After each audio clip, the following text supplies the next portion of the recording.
Start writing. Here we are. Hello, everyone. We're going to give a minute or two as people are pouring in.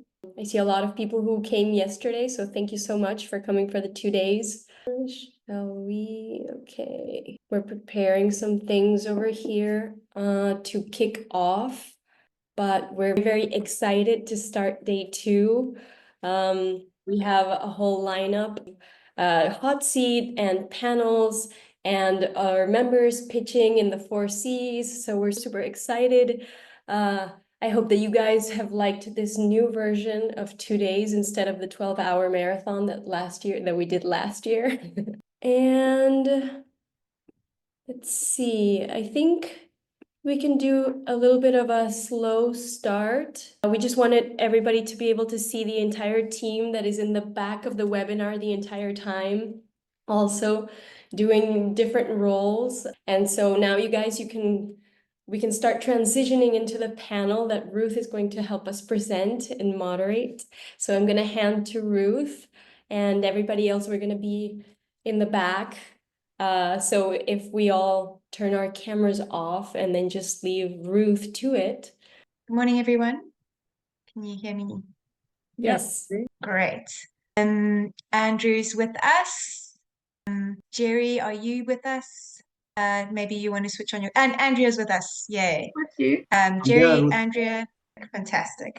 So the first session is actually one that we keep on revisiting, and it's not going to go away anytime soon.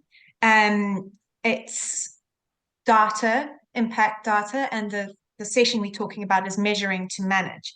And all of you know that, well, all of us are experiencing this, and I think it's an evolving conversation as per even our prep chats.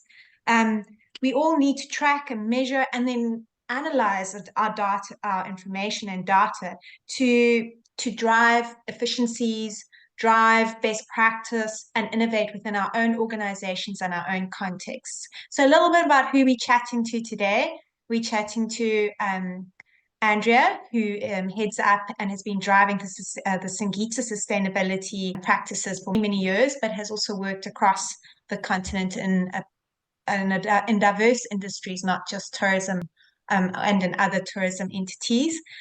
Jerry, who heads up Saruni, and then Andrew Dixon, who I see on who heads up Nikoi and Chempedak, and I see on LinkedIn calls himself an accidental hotelier and part-time soldier fly whisperer, which we all had the benefit of seeing when we all visited there for the annual meeting 2 years ago now. So understanding that increasingly data and information is important in substantiating our narratives and our properties, and it's not just a nice to have. I'm going to kick off with asking with Andrea. Andrea, sorry, let's get my notes all right.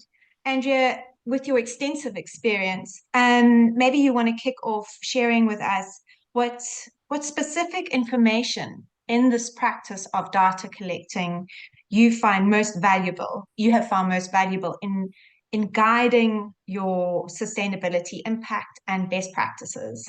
And perhaps give us 1 or 2 quick examples. Morning. Thank you, Ruth. And morning, everyone. Wonderful to be here.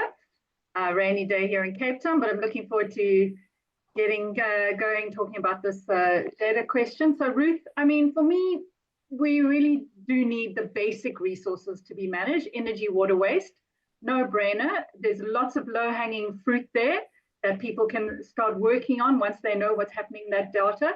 And there's also a requirement for that kind of data for bigger infrastructure decisions. So where you're having to put a lot of money into infrastructure changes, having that kind of data around energy, water, and waste is also super useful. It's often also tracked by your finance departments or by your maintenance departments, but you'll be looking at it through a different lens. You'll be looking at it through that sustainable lens rather than just the operational or financial lens. I usually also make sure that we take whatever resource data we're looking at and make sure that we convert it into intensity indicators. So looking at water per guest night or waste per cover, so that you've got a way to compare it across seasons, across timeframes, between different departments or between different properties. So that also is something that I think is really a good first step to do once you start tracking data. If we move away from resource and we look at conservation and community, the basic inputs and outputs of these specific projects should be tracked. They have important impacts. You have external bodies, often donors, giving you money to do those projects, and you need to be able to show that there's efficacy and value in those projects. And tracking data for those is, for me, a non-negotiable. I think also, and I know not everyone does this, but getting a carbon footprint going, especially for scope 1 and 2, that is helpful for making investment decisions. So, for example, should we put in more solar panels or should we invest in an electric safari vehicle? And you can see what's going to happen to the impact of carbon. So although maybe one decision will be sexier, the other will have more impact. So for me, having a carbon footprint as well, especially around the energy areas where it's big infrastructure investments, that's important. Fantastic. Great. And then because Jerry, I'm going to switch over to Jerry next. Jerry, you now are managing and looking at information of a fast-growing group that now expands 13 lodges over different contexts, etc. What is information, how is it helping you at a group level and in managing, and perhaps what indicators or what is helping you best in measuring and managing these group? Yeah, thank you very much, Ruth, and nice meeting everybody. With 13 camps across 2 locations, Samburu and Mara, 200 beds a day, about 400 people, you really have a complex situation in terms of data, and the sharper, the clearer, the accurate it can be, the better for the decisions. My take is the more clearer you can be, the less the data and more concise, the better the decisions that you make, and the better it helps you to make decisions. So maybe just to pick a few levels, Ruth, so bring some clarity on what are some of the decisions we've made based on measuring data and the data that we have. At a group level, I would say strategically we've been helped by the data that we collect at the moment or previously, but also looking forward into what do we want to get into. And we all might know that Saruni and Basecamp merged recently, or we've been in a merger process the last 3 years. And I think one of the things that we've seen in expansions, working towards some strategic decisions on where we go, is really a few touch points on what aligns to our purpose. And how does data come in here? It's because then you're able to see, while you're going to this new ecosystem, for example, community conservancy, and I'll give an example, what are the things you're looking at? Things stand out. One is the people that you're reaching. Of course, without data, either past or present or future, you are unable to make that decision on where am I coming from and where am I going. And the other important touch point on data point is the landscapes and the ecosystems you're saving. And I'm coming more into the conservation side in terms of how many acres are you getting into in the new conservation area. And without prior, present, and future, then you're not able to make such decisions. And I want to pull out one example in Samburu here, which we've been involved in, and how data helped us to make this decision. Because in Sarah here up in the north, we have this conservancy of about 800,000 acres. And we are the only operator, a few on the line to come in. But if you look at the amount of land being conserved there, the 800,000, but also the people reached, more than 2,000 people. Those are the kind of things that then start to make sense when you're making expansion and investment decisions. Does it always have to be the number? I think no. Some cases could make no financial sense in the beginning, but because of the data points you have and the impact it's creating, the fact that you can measure that reliably, then you're able to make such decisions. So I'm pulling that out as just one expansion case that we've been able to say, okay, we know what we're going into, we know what it means for the people and the environment, and that's why we're getting into this. The other 2 examples that I can pull out in terms of decisions making is on the guest level. This is on a day-to-day. And my observation is that at a guest level, it's starting to become critical that you have the right data, because the guest is asking for such data to make decisions. I've said before that I'm seeing a situation where the guest is now starting to look for what else, in addition to just a nice safari and good people and nice people and everything else.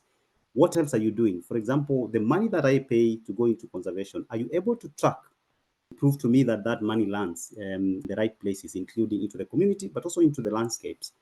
So it's turning around. I think the guest is looking for these data points more and more.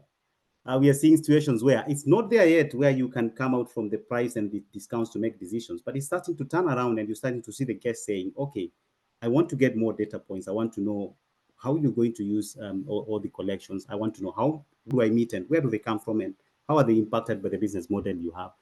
So data is becoming really important on a day-to-day decision making for the guests. And I think that turnaround might actually mean it's even more and more critical that we track and keep the data that we have. And the last point is on the financial operations side. And I'm putting these two together because it's the day-to-day that really matters for both operations and finance. And I'll pick a few examples there, then I end my points there. Is that we feel for the last few years and where we are at the moment, we are seeing a tilt again from the sustainable model where we were investing money into a sustainable model where we actually need to be in it for us to be more efficient and for us to be more efficient in terms of costs. And I've said this before that I believe sustainability, but the impact data that we're starting to produce now is making the accountant more happier. Is making the accountant smile. I'm one of them. And this is because there are a few touch points that we can identify that are now starting to change the business model. For example, supplies, if I was to take that. Bulking up supplies instead of doing these ad hoc supplies, checking on the distances of travel before you get your supplies into the camp. That will make a very economic sense to any accountant, any financial person in making decisions. You're talking about things like vegetable gardens, organic gardens in the camps and in the lodges. Are they making sense now more? Yes, because you can look at the investments you're making into them and how much you're going to be able to save. In addition to the good story, it goes to the guest. Things around policies around water usage, optimizing your power, going fully into solar and looking at the investment versus the turnaround period on how you recoup back. So again, if you put those things together, I'm seeing a situation where, and at our level, we can now confidently say the operations are becoming more efficient because we are sustainable, working towards sustainability practices, but also the finance team and the people that are handling the day-to-day cost side of things are starting to come to the table and say it actually does make sense to be at this level. So yeah, like 3 different areas of how decisions and how data is shaping what we do on a day-to-day basis at Saloni Basecamp. Thank you, Ruth. That's fantastic because it also just demonstrates that it's really integrating that practice of efficiency at all levels.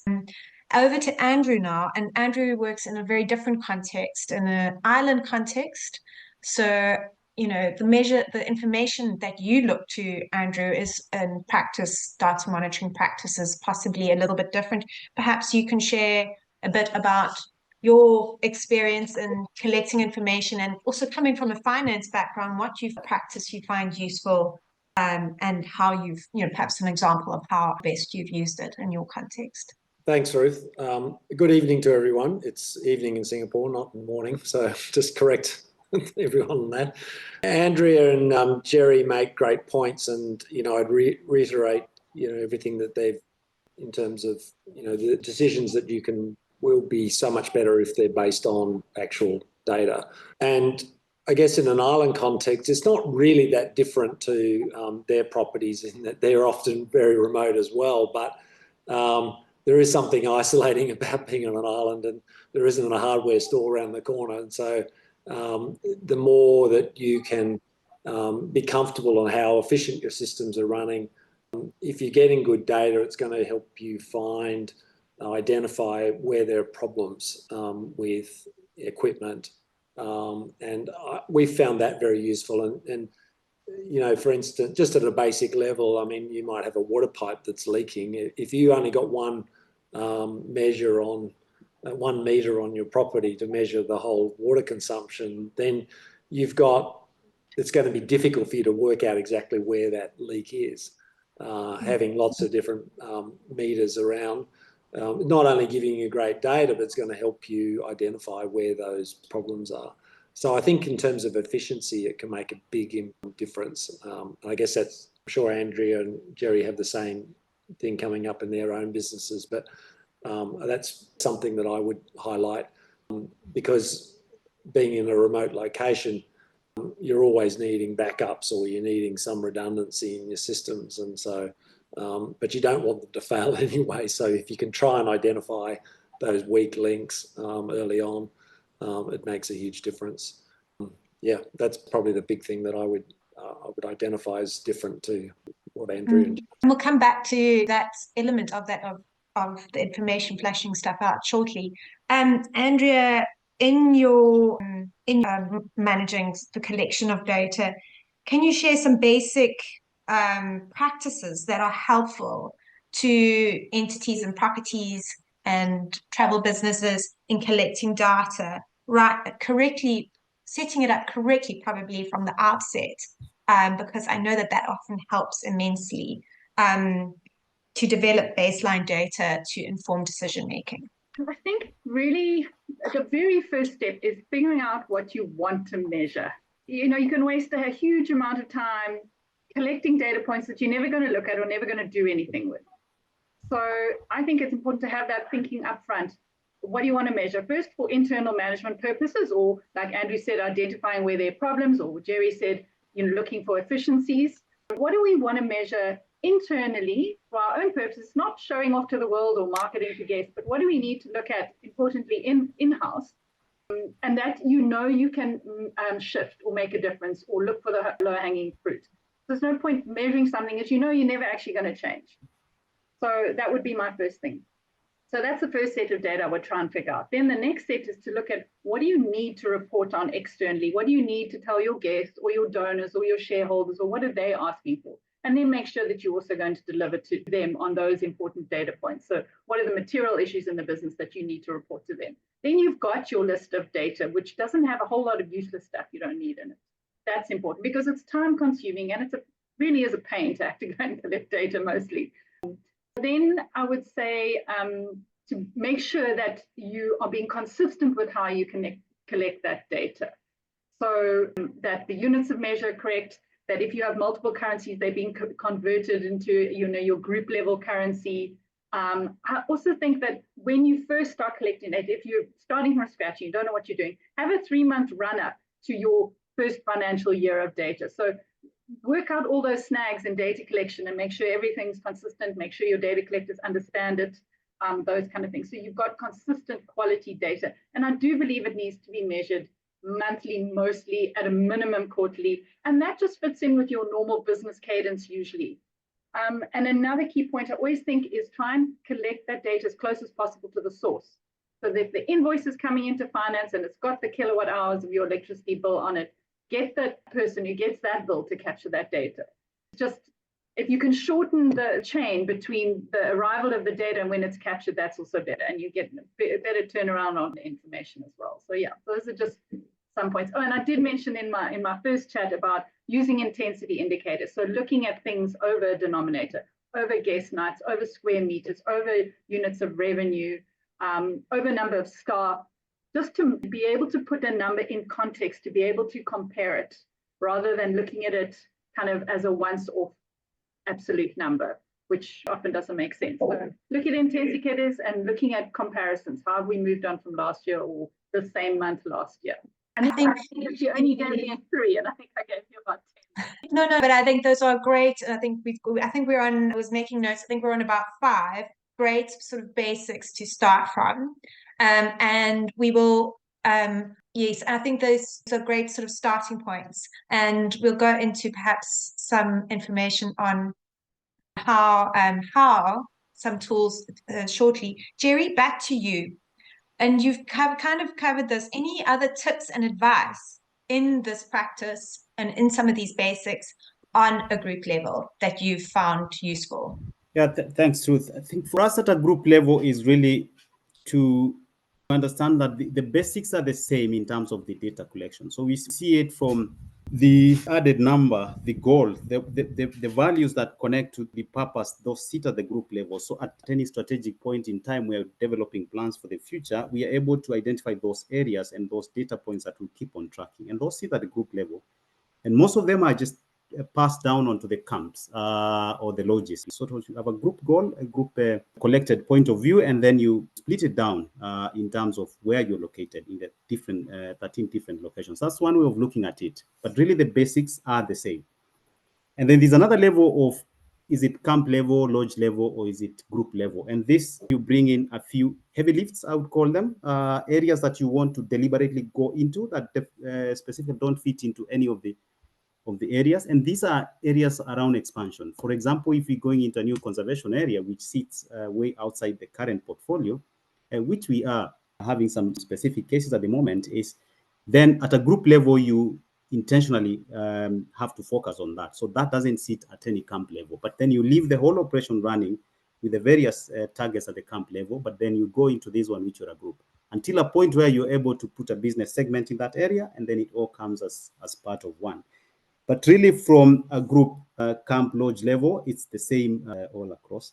The other observation, Ruth, just to clarify further on the difference between the group and the camp, is that we see specific issues and areas that we want to work with at the camp levels. And now I'm going specific into projects, things that we want to get involved in, areas around skilledness, things we want to correct. For example, if we want to uplift more communities in one area versus the other, then you sort of tend to give that lodge or camp higher targets in terms of that. Again, you can use your own look and feel of things and say, in one camp, because of the specific location, then you have a different setup of how you collect data and how you do things. And an example is just as simple as some places water is readily available, so it's not an issue. So you're more into, we need to conserve, we need to use it wisely. Other areas, it's no water, then you're more into deeper levels of, we need to even be more cautious. So the targets change here depending on where you are. Same with solar systems, same with the people and the various touch points. So, I mean, my summary is the principles are the same. The bigger goals, we tend to buy them at the group level because then we are very clear on how we divide those into the different camps. There are specific as a camp level that also feed upwards to the group level depending on how special that case is from that particular location. Fantastic. Yes, I think that whole thing about context specific across your camps and having to adjust your targets is obviously something that you do need to take. You can't just do a blanket target across your camps. Andrew, to something that you alluded to in your previous answer is impact measurements and data measurements and tracking. It helps uncover some hidden challenges or helps raise red flags for things that are going wrong. Perhaps some examples or some examples of how this has helped your organization, or I don't know, tips for how best to use data for this purpose. Yeah. Increasingly, we're starting to try and digitalize our collection of data by having sensors, and that might be on water levels, that might be on water quality, and then that can trigger alarms, which are helpful in terms of management, or it appears on a dashboard that's easily picked up. Very helpful in terms of being able to again react to situations before they maybe deteriorate or identify issues. And I guess then, I agree a lot with what Andrea and Jerry have said again. Not that I like doing that, but I can't do it. But they make some great points. I think that one of my big focuses, though, with staff is for them to be collecting the data and not just entering it, but actually starting to think about how we could improve things. And that's a constant reminder. I said, I don't want to know that electricity's gone up or down by 5% each month. I want to know what you're going to do to actually look at trying to make improvements to that. So think of the reason why it's gone up. And Andrew makes the point of it, measuring things by guest numbers, and we do a lot of that. Having that consistent data point is very helpful. But then you want someone to be thinking about what's actually the driver for that, and is that something that we can impact and change? And so that's my big messaging back to the staff. I get them to produce a monthly report. And at this stage, we're just talking about sort of the typical water, waste, electricity measures. The other impact stuff we do not as regularly because it's not as minute, but this water, waste, electricity is something that we're really focused on, and that we get them to report how we can make improvements to the systems on a regular basis. Fantastic, which really is amazing, and it's also so apparent when it starts to become a company culture that you are sort of embedding throughout the organization. And as you say, apart from just put the data entering, actually looking at the information with a different lens. And it's already come up in the questions, but I will put this to open it up. But to start with you, Andrea, there's a lot of debate, a lot of questions around the tools most effective for recording and analyzing the information, especially with AI becoming more commonplace in all operational practices. So let's start with you, Andrea, and then we can get Jerry and Andrew's input on this, and then open it up to the floor quickly. Yes. For sure. So I see Excel coming up in the chat quite a bit. Back in 2013, when I first started capturing data for Singita, sustainability data for Singita, yes, I did also develop it in Excel. And guess what? We're still in Excel. I've now got years of data, good, consistent, rigorous data. The positive things around just using something like Excel, it's very flexible, very easily available. A lot of people know how to use it. It's really part of your work package, so it's not a huge amount of expense. You're not going to an external consultant to help you. You can just do it all in-house. It is limited in terms of it's you have to tell it how to do fancy reporting or calculations or whatever. You can add Power BI, which really does help, but then you've got to learn the skills on how to use Power BI or get someone to help you. So for me, I think you don't have a very complex organization. You're not trying to pull together huge amounts of data, or it's super sophisticated, or you're trying to track a huge supply chain for Scope 3 carbon. An Excel Power BI system I think is wonderful. However, there are other off-the-shelf packages or softwares that you can look at, like a Greenview that is designed for the tourism industry. Again, it's a bit more expensive, not as customized as you could do in Excel, but it's going to provide a lot of tools, a lot of learning, a lot of space for your data. And then you could go and get someone to develop you a smart, customized system perfectly designed for you. Definitely more expensive, also creates dependencies on an external technical partner, which comes with its own challenges, whether that's turnaround times, whether that's the longevity of that service, or the ongoing architecture of that system. So for me, I do see those three things. Keep it in-house, use it very easily in Excel, make it a little bit more sophisticated with Power BI, or look for another package. There are more and more out there. Some of them don't do everything. Some of them are maybe focused on the environmental side, but aren't also good at doing community or cultural aspects. Or you can go push the boat out, spend a lot of money, and get a beautiful system designed for you that does everything you want it to do. Yeah. Thank you. Jerry, Andrew, would you like to weigh in? And then we can wrap up. Yeah. I can do that. I already put it on the chat, Ruth. Same as Andrea. So we on Excel, even with 13 camps and the size we are at, we still on Excel. I think what we see is there are things you can do to make it better, even when you don't have a system and you're using Excel. And just clarity and having as less measure points as possible, and training the people that are doing this to be sure that you have consistency. For us, that has helped a lot. So you don't have 13 points that are different data points. You have 13 points that are all talking to each other. Needs some time, needs a bit of training also on how to capture.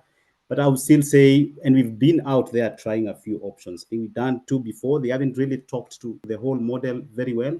We have had to drop some, and now we're out again looking for a better solution. So happy to share the results we get as we continue. But for now, Excel sits well with consistency. As Andrea says, it's very important because of the historical part and just making sure you get it correct, but also with a bit of specificity in terms of which data points are you looking at. So yeah. Andrew. Yes, we're Excel, but then we've got a few other sources that feed into that. We use a system called SMAPI that gives us very detailed analysis on our electrical loads. And then we're connecting these sensors and feeding that data into Excel. And that's how we look at it. And it comes in a huge volume of data, but then it gets condensed into smaller points that we're more interested in. So we've got a lot of data and a lot collected over a lot of years. So yeah. We've run out of time, and I'm sure there will be an ongoing discussion about some of the tools, and I think this is an ongoing thing. Just to clarify, Andrew, when you speak sensors, are you speaking about smart metering? Smart meters? Yes, sensors of different types. Okay. I've got a clever engineer who's using using open source to connect those to into our systems and into dashboards. So that's something that increasingly we're doing more of, just that it gives you real-time data, which is so much. So amazing. That's great. That's a lovely best practice for all of us to aspire to. You can't get measured efficiency of our flies, but we're getting there. So great. Thank you, everyone. And I think, as I said, this is an evolving discussion and evolving practice with AI and different technologies coming into the space. So let's see where it goes to.